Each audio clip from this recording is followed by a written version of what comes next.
right, on the podcast today, we have Ben Rekhi, a Sikh American and an award-winning narrative and documentary filmmaker.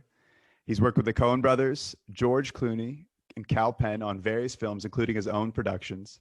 On the documentary side, you co-directed a series on PBS called The Hidden Vote, which profiled minorities who support Trump.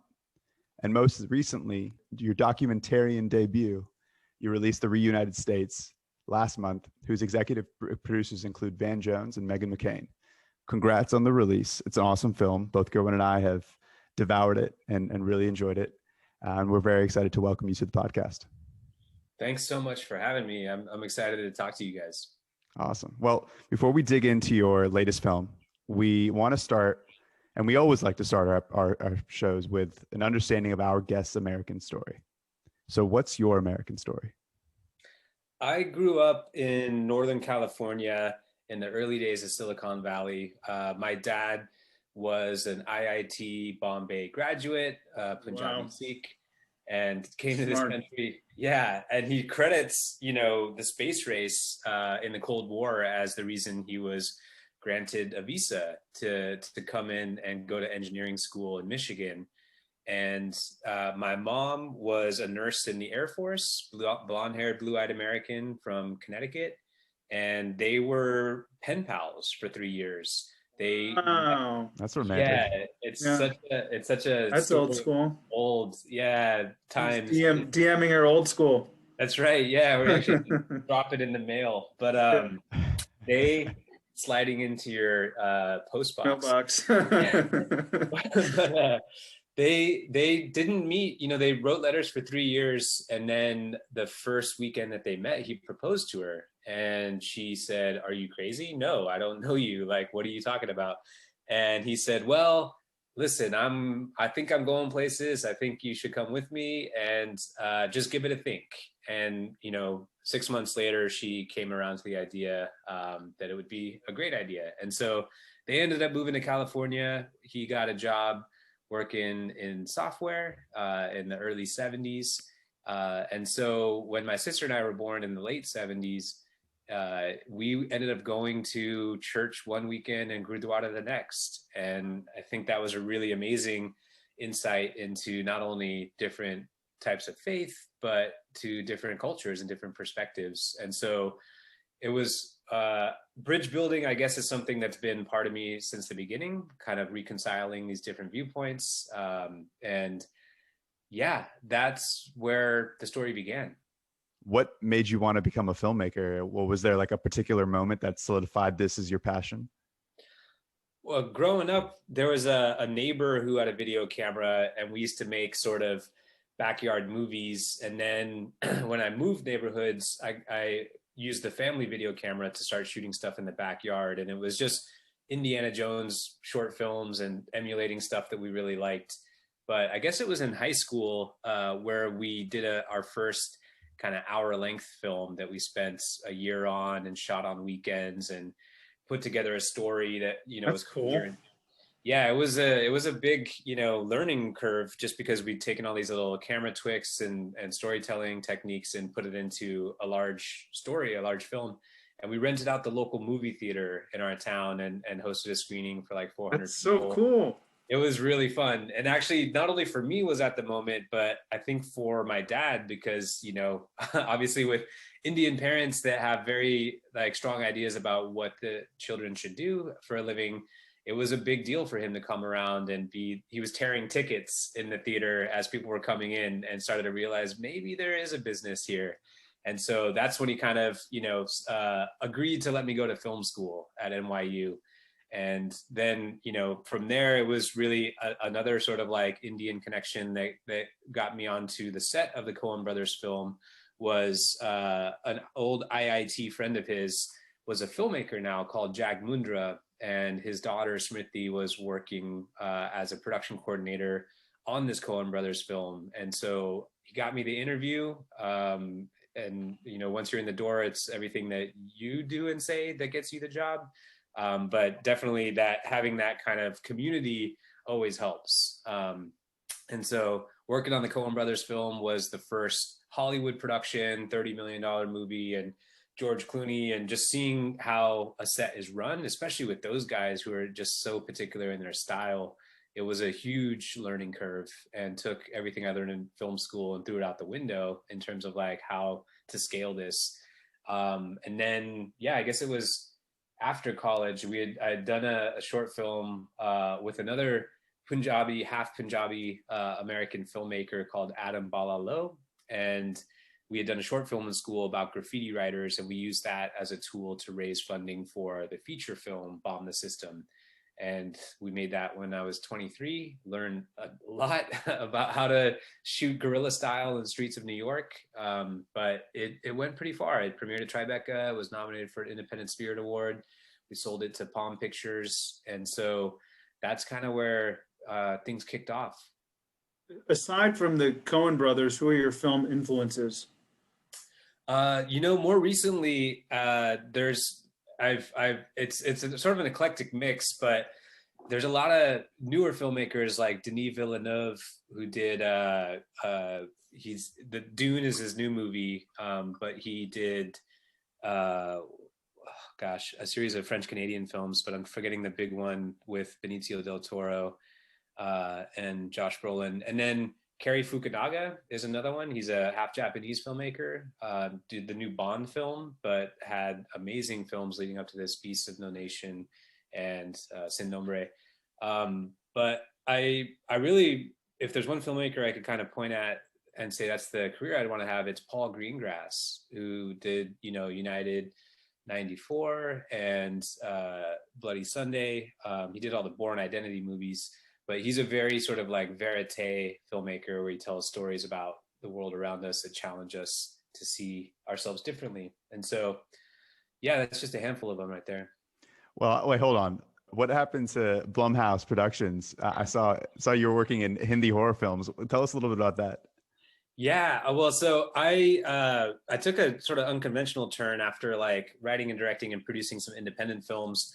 I realized that, almost anyone can make a movie nowadays with technology that's out there. Very few people can make a good movie, and almost nobody can sell a film and get it seen. And so I wanted to go work in distribution to understand how films are bought and sold and financed and put together so that I wouldn't be at the mercy of other people to do that for me. And so I went to work initially at a company in LA called I Am Global. And I Am Global was owned by Reliance Entertainment. That was part of the reason I went there, a big Indian conglomerate who was pouring money into Hollywood at the time. And this was their independent finance arm. And so it was much more fast moving, wheeling, dealing. We were, doing 20 movies a year. And one of the divisions was horror films. And we, the company was formed on the success of Paranormal Activity. And that was, obviously put Jason Blum on the map. That was a film that he had championed for a year that everyone passed on and then went to make $200 million worldwide. And so then he got his production deal with us. And so we were kind of in on Blumhouse on the bottom floor. And Awesome. Truth be told, was not a huge horror movie fan. They scare the heck out of me. But I, was kind of by proxy, put in touch with like the team and how to shape them and develop the scripts and watch the edits. And my job often was to make scary films scarier, which was like not something I ever signed up for, but it's a good business. It's one of the only models where you can do a film for $5 million and it might make $100 million. And quite often they do. And so at the time, Jason Blum had been approached by an agent to open a Hindi horror film division and take his brand international. And I heard about it and called Jason and I said, listen, I've worked in India. I've spent a lot of time in Bollywood. If you ever need any help out there, let me know. And he said, well, come work with us. Yeah, absolutely. I'll take that. Yeah. And so I was the person on the ground in India. There was a production company out there called Phantom Films, Anurag Kashyap and Vikas Bail and Vikram Atwani, that was the Indian producers along with Jason. And so my job was to liaise between the two companies and kind of help identify projects and greenlight them. I was doing that for about a year until my project got greenlit, the Ashram, and that's the one with Cal Penn.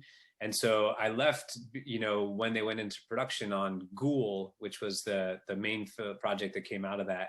And so I know, those filmmakers out there, and it's a really exciting sort of side story, but I don't know if I'll be doing horror films myself per se, but I really learned a lot from the process. They should have just remade Paranormal Activity in India. That would have been freaky enough. Yeah, they've been talking about remaking stuff like The Purge and a few other things out there. And The India Purge. India? Oh my god! Yeah. Which would be crazy. It would be crazy. One thing I got to ask you, because you've been in the film game now for a while and it has evolved so dramatically. I mean, this is a big debate in film today of modern film, of how much comic book movies have started to dominate it. Major directors have commented on this. I mean, what are your thoughts on modern film today as opposed to what it was even, a decade, 2 decades ago? It's, when I went to my grad program at SC, the dean kind of summed it up for us, where he basically said, Hollywood is now making movies for predominantly people that don't speak English. And it's because the international business is so big that 70% of these revenues are coming from outside of the US, that you have to make visual content with the most simple story to speak to the most people. And that's fine. I think there's an audience for that. It has been at the expense of more thoughtful cinema. Flip side of that, the streaming platforms have just gone bonanza and filled that void. So what used to be called art house cinema is now called like series, like really high end, engaging, thoughtful series. And so I think there's room for everything. I do worry that the trends of people wanting to go to the films to watch stuff other than blockbuster movies will continue to go.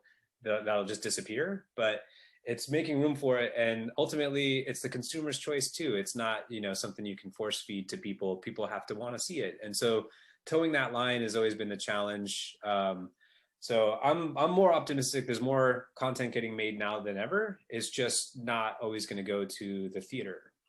Well, speaking of thoughtful cinema, let's pivot to documentaries and kind of understand how you started in that space. It seems like from your IMDb that the first major documentary series you did was a co-direction of a PBS thing called The Hidden Vote. What was that experience like? Could you tell us a little bit about that? Yeah.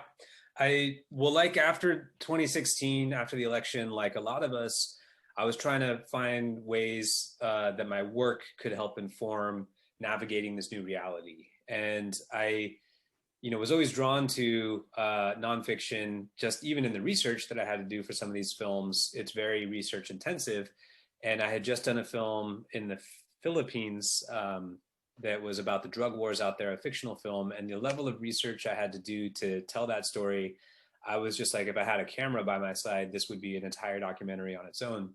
And so I had gotten introduced to a journalist called Aditya Sambamurthy, who was working in San Francisco for The Guardian, and he was a video journalist, and he had done a lot of these short form sort of series on different aspects of the US for a British audience.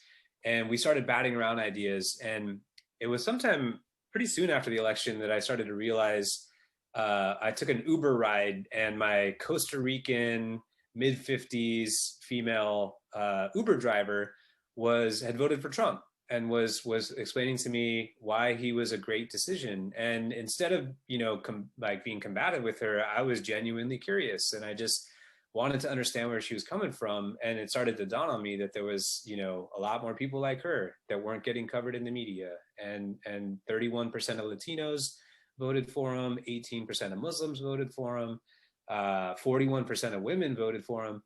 And just a lot of unconventional wisdom that was not getting a lot of that emphasis. It wasn't just a moderate white American phenomenon that led to Donald Trump. And so I batted this idea around, and we ended up getting funding from PBS to shoot 5 episodes. And so we followed Muslims for Trump and LGBT for Trump.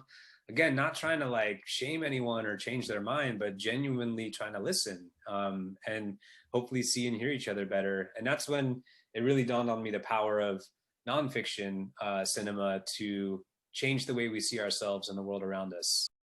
do you think that this kind of like unique community is more indicative of a larger, I guess, zeitgeist within this country? Yeah, it was definitely inspiring to understand and unpack people's behavior. And for instance, why would Muslims vote for Donald Trump? He had a Muslim ban, and it would be seemingly against your own best interest. But when you dive into it, there's divisions within the Muslim community. There's Shia and Sunni conflict, and there's ideas that maybe he's keeping out the bad Muslims. And so it really struck down the idea that communities are monolithic, that minority communities, all follow the same pattern. And when you think about it like that, it's much more common sense. And a lot of it, comes down to issues of where you stand religiously on pro-life or pro-choice. For the Latino community, especially, a lot of people that support Trump is for religious reasons. And so it starts to make a lot more sense when you look at it. And again, trying to do it in a way that was not judgmental. To be honest, it took a lot of time and energy to get people to trust us, because these were all people that voted for Trump and saw us as leftist filmmakers working with PBS. And the hardest part of doing this was spending weeks and sometimes months convincing people that we were not out to have some gotcha type interview, that we were there to genuinely listen to them. And everyone that we worked with was proud of what we achieved together. And so it felt like it got overlooked, like it got released online, and there's a pretty decent, I'm very proud of how they came out, but the potential for the project I don't think was realized. And that's what inspired me to probe deeper and go deeper into these stories and see why that was the case and how to tell stories that might reach more people. Ultimately, that's what led to the Reunited States. How did you get approached for this? Because this is, I'm in the political world, and this documentary is kind of a big deal in the political space because of the names behind it. So how did you get approached to direct this? I like most of the stuff I do, I generated it on my own. Like I was really passionate about this idea of how people can bridge our divides or examine their own biases in order to be ready to talk to other people. And it was when I saw Susan Bros speak at an event. Susan is the mother of Heather Heyer, who was killed when the car ran through the crowd in that counter protest in Charlottesville. And Susan, after losing her daughter, was able to speak with such clarity about the need to have difficult conversations to avoid further violence. And I was someone who, like a lot of people, was really passionate about politics after 2016, and in a way that was emotional and unstable, and was angry. And here was someone who had way more reason to be angry than I ever did. And instead of being angry, she was a voice of reason. And that hit me like a ton of bricks, that this woman had wisdom that could help the rest of us. And so I approached her and I asked if I could, I said, I don't know how or why, but I really want to be a part of telling your story, because I think your wisdom could help a lot of people. And she kind of like, vetted me and was, she's like, listen, I don't mean to be rude, but where are you coming from? Who are you? There are people that are angry at me from both sides. I have death threats against me, because they think I'm a crisis actress. And so I really need to know what your intentions are. And I just poured my heart out to her and told her why I wanted to do this, and that hers would be one of several stories that we would profile to show people that there's multiple ways to bridge these divides. And eventually she let us follow her on the first anniversary of Charlottesville. And so that was our first day of shoot, was that opening shot of the film. And, we were basically at her side during this really emotional day where hundreds of reporters were trying to get to her. And we had this deep dive, quiet moments with her. And that sort of snowballed into meeting the author who wrote the book. And he introduced me to the rest of the cast. I mean, that day actually, were Charlottesville, is seared into my own memory. And I remember, even as an organization, Sean and I had to make a bunch of decisions on how we proceed after Charlottesville, because it affected, I remember that night I could not even go to sleep, given how traumatic it was. and we had to take our own tack. Do we go with our raw emotional feelings of how we feel about the situation, or do we continue down the path of our own mission, which is call people in and don't call them out? And we decided to continue to go down that path. And I think it was inspiring for me to watch in the film someone who has every reason to be 5,000 times more angry than we were, to go not only go down that path, but in many cases devote her life to it. Yeah.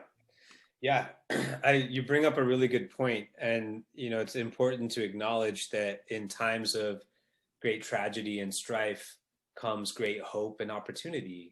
The Charlottesville for Susan Bro was the most tragic event. It was a trauma on the nation, a trauma on the city, a trauma on racial divisions, and a very personal trauma for her. And instead, she's taken it all the way to the halls of Congress to pass anti-racism bills. And for me, that event is what inspired me to make this film, to give people hope, and it's also what inspired Joe Biden to run for president.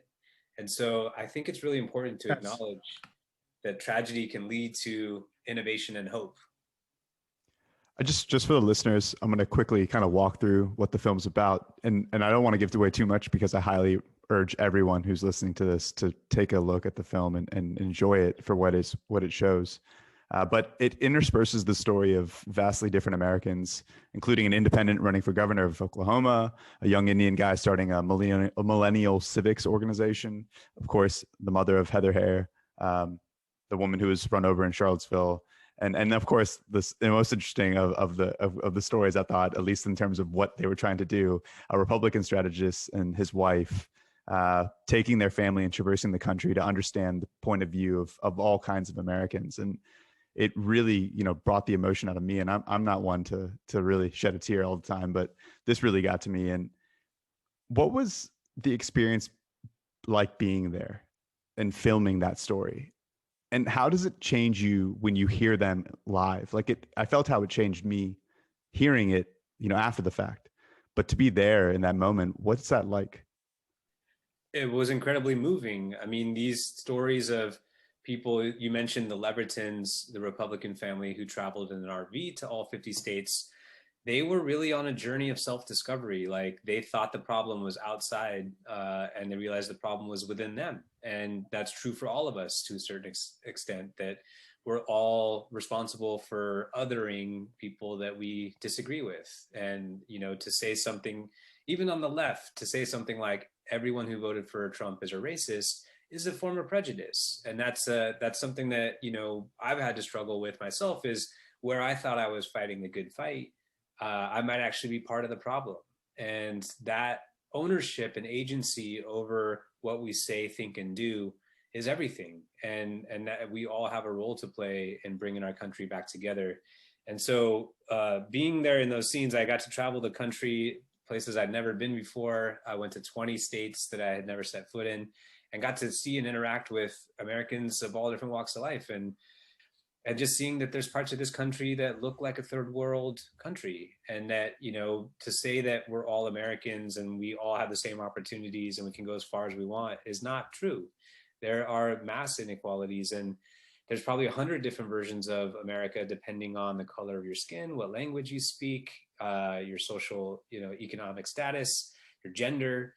And the country looks very different to you based on those factors. And also the country looks differently upon you. And so I think the most powerful moments were seeing those transformations happen. A lot of people told us early on, you need conflict to have drama, and this film won't work unless you have that. And I would always just push back and say, I think transformation is incredibly dramatic when you're watching someone undergo this self-examination and their worldviews collapsing and their own biases are being confronted.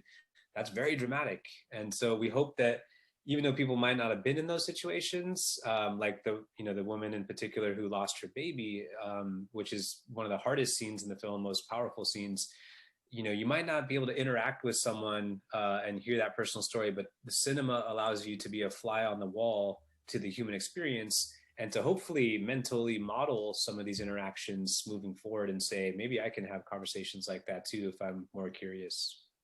Yep. I'd love to get your reactions on two modern phenomena that has come out of this situation on the left and on the right. So on the left, I admittedly am a member of the left, but at the same time, I am concerned about, you could call it cancel culture, you could call it, being woke. You could call it a lot of different things, but there has been an increasing ramp up of rhetoric that has been verified through data and in my own life experience, where people are feeling less comfortable expressing themselves with other people. And, just in my own life, I remember I was walking down the street. This is after Trump was elected. And a guy stopped me on the street. He had stopped me for something else, but he eventually wanted to ask me, "Oh, what's that? Why do you wear that turban?" And I could tell he was asking from a genuine place.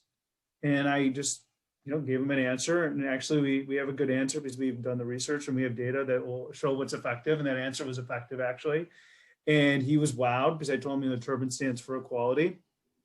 And then he grabbed my hand afterwards and he looked at me very sincerely. And you could tell his eyes were welling up. He's like, "Thank you for not being mad at me."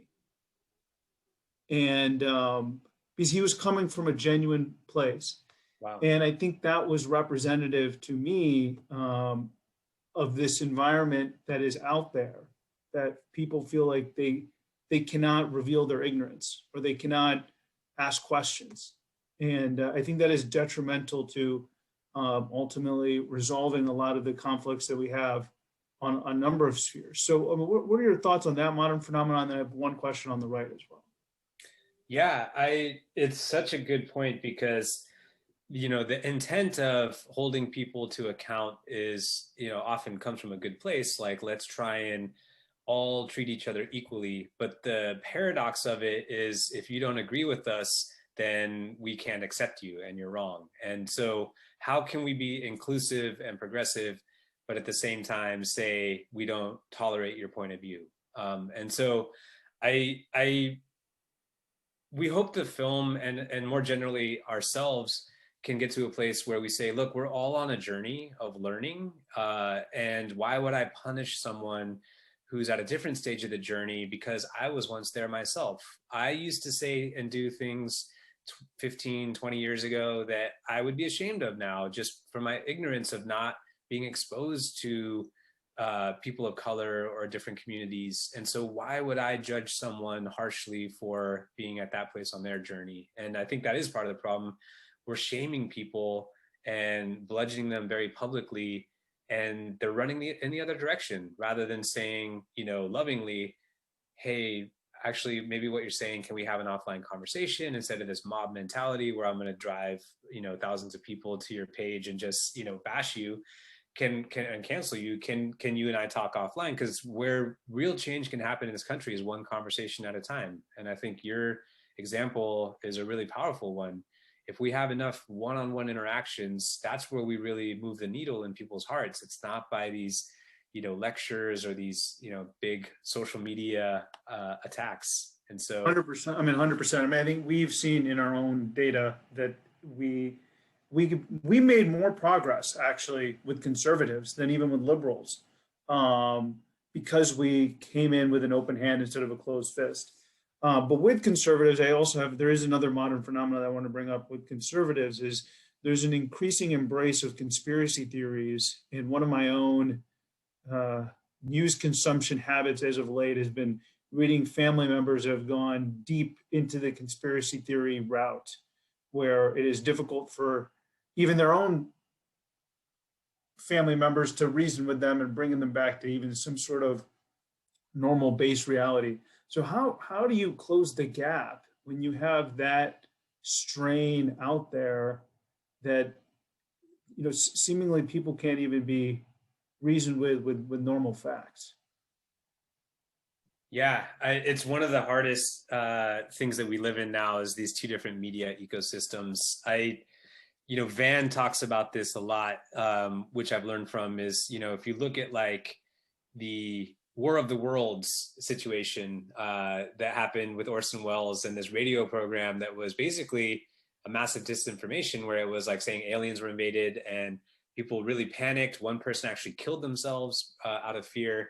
And we didn't look back and say, well, those people are so stupid.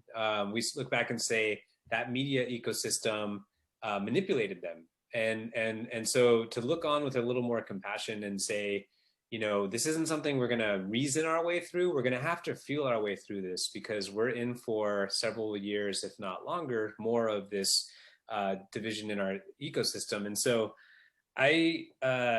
there's a couple of issues that really divide us, you know, where we're talking about abortion earlier, or gun rights, or immigration, but there are hundreds that we have common ground on. And so, you know, while we might not ever agree on, you know, pro-life or pro-choice, it's the majority, it's the will of majority that will decide the fate and the future of the course of the country on those issues. You still may disagree with it, but like it's your right. But, you know, so why spend so much time and energy on issues that we know will never resolve together? It's a little different with this, where we're talking about objective views of reality. But at the same time, like, if we're going to try and talk someone off of a ledge and try and change their mind, it's going to be very difficult, because they're going to get defensive. They're going to think I'm, you know, elitist and, you know, looking down on them, or it's like an education thing. I think the more curious thing for me has been with my friends who feel this way, is to continually ask questions and try and get to the bottom of it, and not try and have a spirited debate about facts, but really genuinely understand where their pain is coming from that's leading them to seek these answers.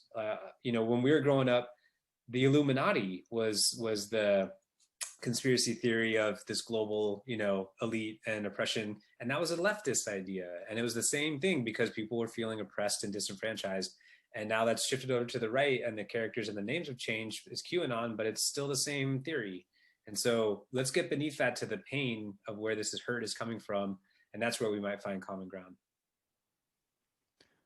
Sounds like a political speech to me. I don't know, Ben. Is that in the books here? Is it in the cards? But I think storytelling is where I feel like it can make more of an impact. Well, that's a good transition to my last question.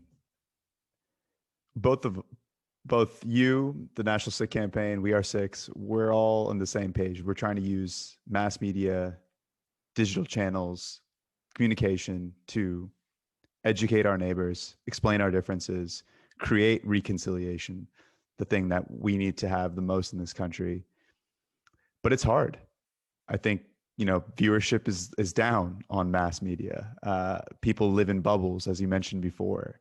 The world is a wholly different place than where it was 10 years ago. And overcoming really hard differences. The quote, the quote from the Black Minister, it's hard to have reconciliation when you have a boot on your neck. And whether that boot is from systemic, you know, racism that's held a community down, or if it's a something that a person who reads conspiracy theories and feels like they have a boot on their neck, and they've been conditioned to think the way that they are. How do we create reconciliation at scale? What do we do today to make this change that we need to have in the next 5-10 years? Yeah, it's the question of our time. I think that reconciliation never properly happened after the two great sins of the founding of the country, genocide and slavery. There was never a serious acknowledgement of wrongdoing like there was after World War II with the Nuremberg trials. No one was held accountable. And so I am not as convinced that reconciliation can happen at a national level of like government intervention. Where I think it's really happening is on the individual level. And just looking at the events from George Floyd last summer and the racial awakening that has happened in the hearts of millions of Americans since then, it's, you know, very little, very late, but it's a start, and it's a huge wave of momentum for people to examine these issues. And so I'm, you know, hopeful in the end, because if we look at where we're going, if we say we can't work this out and that we're, you know, digging our heels in, that doesn't end well. That goes down to succession or violence or civil war or Rwanda genocide. It's you know, there's horrifying outcomes if we continue down this path. The only way we turn this ship around is if enough of us say we've had it. We can't continue we don't want to leave this country for our children with such disarray and division, it's not fair to do this to the next generation. And there are people in every corner of this country that are literally holding this country together right now. And they're in every community and city and building across this great nation. And it's because of them that this country hangs together right now. And you guys are doing this work. We're trying to do this work with this film. And people can feel it in their hearts that this is the path forward. We need to find a way through and we need to do what we can, where we are with what we have. And every day is a choice. And so to me, it may get a little bit bumpier before it gets better, but in the end, this is something that we have to do. Well said. Thanks so much, Ben. We really appreciate you taking the time to join Sikh Meets World and give us the scoop on your latest film. Yes, thanks so much, you guys. The Punjabi Power. I really appreciate the opportunity. Sean and Gerwin, we'll be talking soon. Hey everyone, thanks for listening. If you like the show, please rate and review the podcast on iTunes, subscribe to Sikh Meets World on your favorite podcasting platform, and share it with your friends and family. Stay tuned for our next episode, which comes out next month, and of course, be sure to check out the National Sikh Campaign website for more information.